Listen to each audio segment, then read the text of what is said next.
Hello, everybody. At this time, we are talking about a public company. A public company is a business entity that offers shares of stock to the public through a stock exchange. These shares can be bought by anyone, which allows the company to raise substantial capital for expansion. Public companies are legally required to provide financial transparency and are often subject to regulatory scrutiny.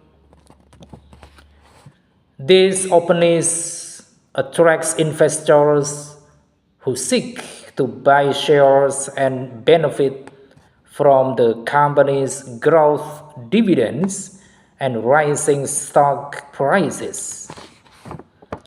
Additionally, public companies must comply with stringent corporate governance standards, ensuring accountability to stakeholder and shareholder and the public.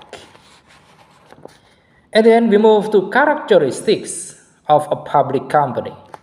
The first characteristic, stockholder ownership.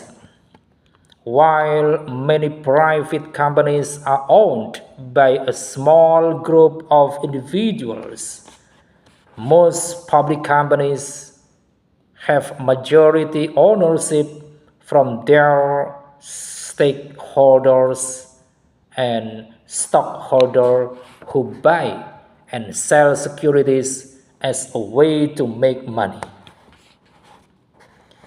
And then second, corporate leadership.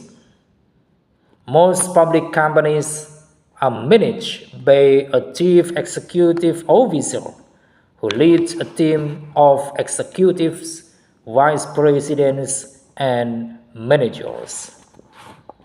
And third, board of directors. Individual stockholders are represented by a board of directors, which hires the day-to-day decision makers who actually run a company. And then we move to advantages of public companies. The first advantage, ability to raise capital. Being that a public company is open to investment, it is quite easy to raise capital. This is one of the most attractive benefits of structuring your business as a public company. This type of company is able to raise capital by issuing shares, and as public companies list their stocks on a recognized public exchange, members of the public and big time investors are able to buy the public company's stock, shares, and become equity owners. These equity owners are in turn called shareholders. And then second, company growth. Being that your company is able to raise capital by selling stocks on a public exchange, the possibilities for company growth are truly unlimited. The major advantages include the ability to undertake new projects, new research, and new company developments, engaging in acquisitions, and minimize the risk of debts resulting in insolvency. And then, who owns a public company? Each share of a company's stock represents a unit of ownership. So, public companies are actually owned by members of the public. For this reason, the shareholders of public companies are entitled to voting rights about important company decisions proportional to the amount of stock they owned. This being said, most individual retail investors could never own enough shares of a public company to have significant sway in the way a company operates. Individuals, hedge funds, mutual funds, banks, and other businesses can all own shares in public companies, so the ownership of a company can be quite diverse and represent a variety of different interests. In some cases, a public company may have a majority shareholder or an individual who possesses more than 50% of the company's shares. When this is the case, the majority shareholder is typically able to exercise significant control over important company decisions using their voting power. A company's majority shareholder is often its CEO, founder, or a descendant of its founder. Most large public companies do not have a single majority shareholder and instead have many important stakeholders or entities with significant interests in. In these cases, the company's leadership typically make most of the business important operational decisions, while its shareholders vote to determine high-level outcomes like mergers, changes to bylaws, and changes to the board of directors. And then how do companies go public? The first step, preparation.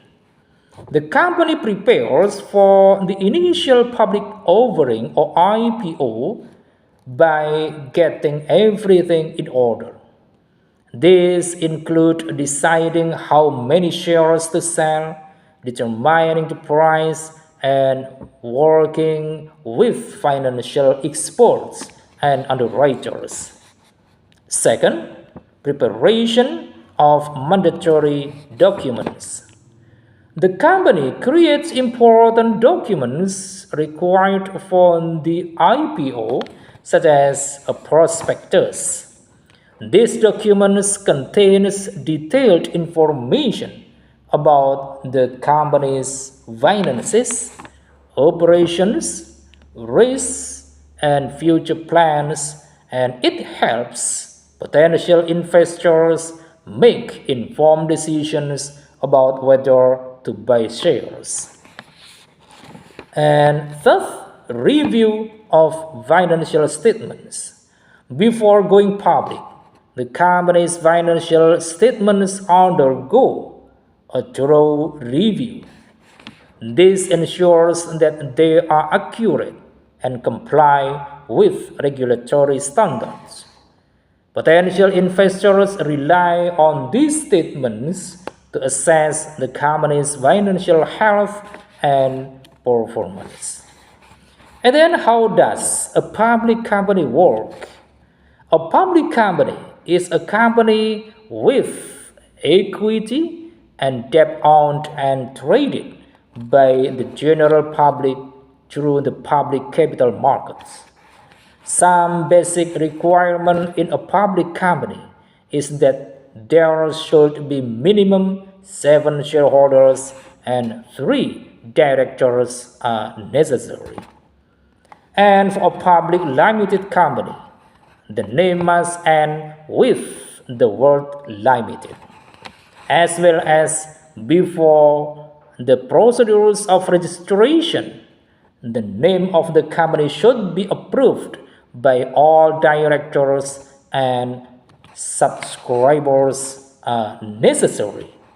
and the rules and regulations are most stringent as compared to the private limited company. In a public company, the ownership is shared between the shareholders, including the board, management, and public shareholders. I think it is enough. Thanks for watching.